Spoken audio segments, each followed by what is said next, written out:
Welcome, everyone, to the Victory and Reseda quarterly report and podcast. Buckle up, everyone. We got a big one for you. Okay, today we're welcoming our guest for this episode, Richard Herod III. Well, hello. Thank you. Thanks for having me. Thanks for joining us.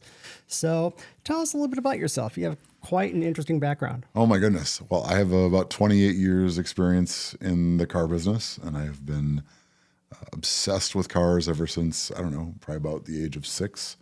So I car enthusiast, car collector, and currently car guy, I guess.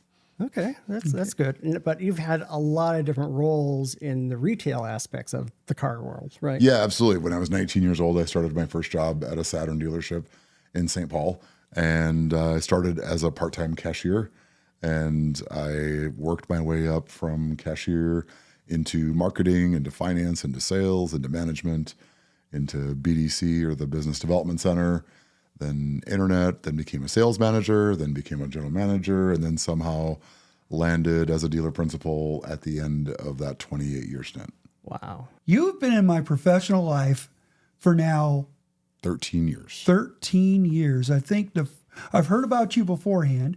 Said, oh, there's a dealer guy that you might want to meet someday. And I'm like, huh? Okay. Which turned into you were doing a political campaign, which was very successful by applying decals on vehicles. That's how I first met you in 2012. Yeah, that was during the Vote No campaign. I had a Vote No campaign sign in my yard, and my townhome told me that they had a rule forbidding yard signs. And so in protest, I wrapped both sides of my Mitsubishi Evolution and wrapped it with Vote No and staged a protest and parked my car in my driveway because I was going to make sure that I was against a marriage amendment banning me from ever getting married in the future. Which from that point, the rest is history because you've always been viral. You said you've been viral 3 times.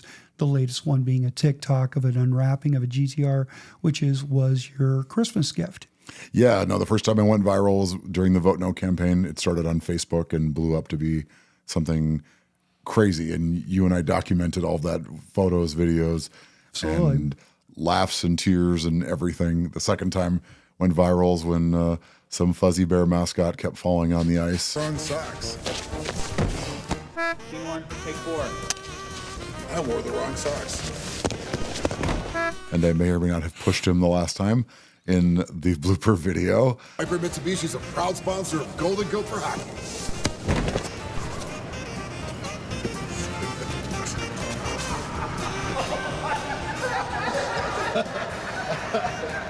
And I think the gopher tried to kiss me in that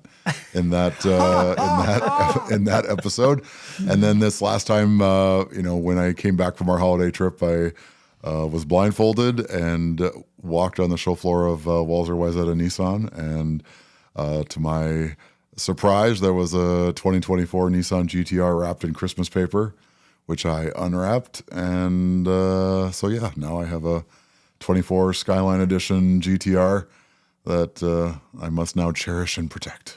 Absolutely. And I'll tell you what, going back to the Gopher, by the way, for those of you outside of the Twin Cities, the Gopher is the official mascot of the University of Minnesota Athletics. And, they did this commercial at the Mariucci Arena. I think it's 3M Center. 3M Center now. Yeah. And so they were on the ice, 2 cars from your previous dealership. And the mascot of your dealership was falling down all over the place. And it got the attention of everybody, including Bette Midler and a bunch of other celebs, which was kind of cool. Yeah, with all the copies of it now between Facebook and YouTube, it has over 100 million views worldwide, which is insane. But that video had some reach. It certainly did. Now, you've always had this dream, from what I know about you, you've always had this dream of being an automotive retailer. And it seemed like that dream was at hand, or actually was in hand. Yes. Yeah, I mean, I owned 2 dealerships. I owned the Barrel Lot in Mounds View, which was a used car dealership, and Power Sports. I think I was one of the first power sports dealers in the country. Mm-hmm. And then I was a minority partner in Viper Mitsubishi And I was the first openly gay car dealer in the Twin Cities of a mass market brand. And that obviously was a very, that was my childhood dream. I told my babysitter at 8 years old I was going to own a car dealership. And what you did. And so then I did it twice. Not only that, one of the most successful automotive retailers in the Twin Cities market, if not in the region. Matter of fact, Mitsubishi back at corporate headquarters, they were praising you, saying you're carrying the brand. Yeah, we were the number 2 dealer in the country for Mitsubishi, and we sold more plug-in hybrids than any dealer in the U.S. So we had something very proud. We were very proud of the work that we did together. Then everything changed. Then I was involved in a motor vehicle crash and suffered a traumatic brain injury as a result. Was taken to the ER the same day as the motor vehicle crash, and my life changed. And so earlier in 2024, my doctor sat me down and said, "Your life's going to change, Richard." And by May, they recommended that I retire. And of course, you can't just retire from businesses that you own. You have to go through the process of selling them and whatnot. It took a few months to sort of unravel all of that, which was heartbreaking, sort of dismantling the dream that I had spent 28 years creating. But we got that done. And August 2nd is when I announced my retirement as dealer principal from both dealerships. And then I became a free agent. Mm-hmm. Now, how are you doing now? How are you feeling from the TBI? Every day is a struggle. I am the best typically in the morning for the first few hours. Afternoons and evenings are quite problematic for me. I rarely get through an entire day without at least 1 or 2 naps to sort of reset my head, which obviously as a kid, nap time obviously was a good thing or a bad thing based on, whatever your parental setup was. But I remember always wanting to take naps, and now I dread having to take them. The pain in my head sometimes is so great based on different activities and whatnot. It's completely changed my life and my ability to do what I did before, which was work 40 to 60 hours a week. Now I have between 8 and 15 medical treatments a week, or medical treatments, rehabs, and therapies. And attending those appointments in itself almost seems like a full-time job. Whereas things also took a very interesting twist recently. As you mentioned, you were with Walser. What helped you make that decision to return back into that arena? Well, when I retired, my doctors were insistent that I try to do something to sort of keep my spirits high and, my mind sharp. But they needed me to limit any work I do to 5 to 10 hours a week. And frankly, there aren't very many jobs out there that you can get that work 5 to 10 hours a week and also aren't under fluorescent lights or have loud environments or require you to be on a computer screen with bright light staring at your face. So when you're suffering from a concussion or a brain injury, the work limitations are massive, and finding the perfect fit for a job is hard. That being said, after I retired, I changed my phone number, I shut down my email, and people kept contacting me. And they kept saying, "Hey, Richard, I know you're retired now, but can you help me buy a car?" I'm like, "What?" And so ironically, giving up my childhood dream was a big deal for me. And so I decided to start doing some retail therapy in September and tried to go buy a Nissan GTR, which was impossible at the time. So I reached out to Andrew Walser to see if he could help me because the Walser Group owns 3 Nissan stores here in the Twin Cities. And we had lunch, and the hope for me at the end of that meeting was that he was going to help me get a Nissan GTR. Well, there were no GTRs available at that time. But during that conversation, it turned out that he recognized that I was a free agent. And that being said, we started a conversation about how customers that contact me, that reach out to me, that say, "Hey, Richard, can you still help me find a car?" I started turning my head a little bit saying, well, wait a minute, maybe this could work, because Walser also is one price, best price.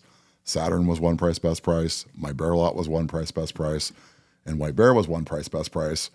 So that seemed to line up pretty well. Mm-hmm. Their footprint of stores all over the Twin Cities allow me to meet customers at any location that's convenient for them. And they have such a wide variety of brands. I can help people buy almost any car they want. And their process is so effortless that I really now set the appointment. I meet the customer after they've looked at the car. And then as long as there's a successful result, I take a selfie with them, post it to Facebook, and then I move on to my next appointment. It's a much lower stress job than what I had before. The other portion of my job as community ambassador for Walser now is I help them with the GLBTQ plus community as well as the deaf and hard of hearing community, trying to form stronger relationships with both of those groups as well as the general community. And right now I'm working with Walser on strengthening the relationship between the White Bear Lake community and Walser Polar Mazda and Walser Polar Chevrolet. So it's kind of a fun job. I mean, poor pitiful me, I can only work 10 hours a week, but I'm actually having fun doing it. It definitely is testing, my endurance throughout the day and whatnot. And it certainly is harder than I thought it would be, but it's the right thing for me right now. I believe the universe had a plan for me the entire time, and this is where I'm supposed to be right now. And I'm happy that I'm here. I'm so glad you're still here, which is more important, and landing in a dealership group that has a LGBTQ plus ERG, among other things. In fact, right now is I believe this could one of two dealership groups in the United States that has one, which is absolutely amazing. And I think the fit, in my opinion, the fit works. And especially what you're doing for Walser is going to be pretty good. And why don't you just tell us a little bit about your doing going forward now, a little bit deeper, is you're helping people to find vehicles. Yeah, so before I help people buy a Mitsubishi or a used car that we happen to have at our dealer or affiliate dealers. Now when someone calls me and says, hey, I'm looking for a Jeep, great, I can help you find a Jeep. What about a Land Rover? Can help you there. Porsche, yes. Audi, yes. Mercedes, yes. Chevy, yes. Mazda, Toyota, Honda, Hyundai. It keeps going on and on. And so now, instead of me trying to sell them the perfect fit that I have available, now I can just help people find their dream car at the right price, whether it's a new one, used one, anything of that nature. I've also had a lot of success helping people sell their used vehicle or getting out of their lease early. And the buying network that I have set up with partner dealers has made that extremely attractive. I have one scenario on a Volkswagen Golf that I encountered recently where this Volkswagen Golf was entered into Carvana, and compared to the bid that we got through a partner dealer and with the tax savings they got because they were allowed to trade it in before we sold it to the Volkswagen dealer, this particular transaction saved $10,000. So had this car been sold directly to Carvana, it would have been a $10,000 loss. Now, being in the franchise world for a very long time, we're seeing the rise of direct sales types of sales models, the Lucids, the Teslas and whatnot, and on and on. What is your opinion about that type of sales model as far as viability and just in general? Well, I think that as long as our government chooses to regulate what we can drive as consumers, I think that we're going to be in less and less control of what we can buy and who we can buy it from. That being said, I have a specific affinity for the car dealer model because one, I worked in it for 28 years. Two, as a former car dealer, I know that 50% or more of the money that I took in every month went back to my employees' pockets. And in my last two dealerships that I had, I supported 120 families on a monthly basis. And that's something that direct-to-consumer doesn't do. So the first thing that buying a car from a dealership does is it supports that dealer, supports their employees. And if the dealer has a good community ethic, they also reinvest in their community by sponsoring. So that being said, I have a preference for dealing with someone who's like sort of like a Main Street business versus a business that is either owned by a billionaire or trillionaire, depending on the day, or if the company is owned by Wall Street, right? I think that local dealerships working in local communities serving real people are where we need to, as consumers, choose to spend our money. Because what happens when your car doesn't work? What happens if you want to file a lemon law complaint? I mean, there's a lot of direct-to-consumer manufacturers that forbid you from arbitration in a lemon law proceeding. I mean, if you buy direct-to-consumer, you actually sometimes waive your rights to file a lemon law claim. That's crazy. And I don't think that's right. I think that a consumer in America, if they have a vehicle that is of not the right quality, and sometimes it's just a random scenario. I have a vehicle, and I'll leave the brand name out of it, that is getting bought back by the manufacturer, but they're doing the right thing, and they're replacing my car with another vehicle. And that's the right thing to do. I think if I had bought that vehicle direct to consumer, it would have been a nightmare. And I am grateful, obviously, for the franchise dealer system because it's provided me the life that I've had, but it's also allowed me to nurture not only the lives of people that I've employed, but also help me enrich the lives of the people in the community that I was able to sponsor for their community events and whatnot. And not only that, but for all of our friends who are in the automotive retail world, I mean, that's a really good message to the fact that no matter where you're at, position-wise, whether you are management or you're the lot guy or a salesperson, think about what Richard has said in regards to why you are relevant, vital, and a key element for automotive consumerism, as well as the vitality of the automotive industry. I agree, 100%. Absolutely. Those are the questions we have, and we appreciate you having you here. Well, this has been an absolute pleasure. I will tell you that obviously if anyone wants to find me, they can find me on all social media. Do you want me to, can I do a plug? Absolutely. Can I do Yes, a plug? plug. So my name is Richard Herod III. You can find me on Facebook, TikTok, Instagram. I think I'm on Twitter, but I don't go on there much. But my handles are 651-4CarGuy, which is actually my vanity phone number. So if anyone wants to call or text, if they need help, even if all I do is tell you that you got a great deal somewhere else, I certainly can help you do that. It's certainly fun for me to help people buy a car, sell a car, trade a car, or even accessorize a car. I have concierge service that will pick up and deliver a car from a customer's house, add a trailer hitch, and redeliver it back to their house. So the phone number on your hat is valid. The number on my hat is valid. I forgot that I had it there. But yes, this actually is the best way. Here, I'm going to look right at the camera. This is the best way to reach me. Call me or text me, 651-4CarGuy. All right, fantastic. Thank you, Richard, for coming on to My our pleasure. podcast. Thanks for having me on today. There you go. Thank you.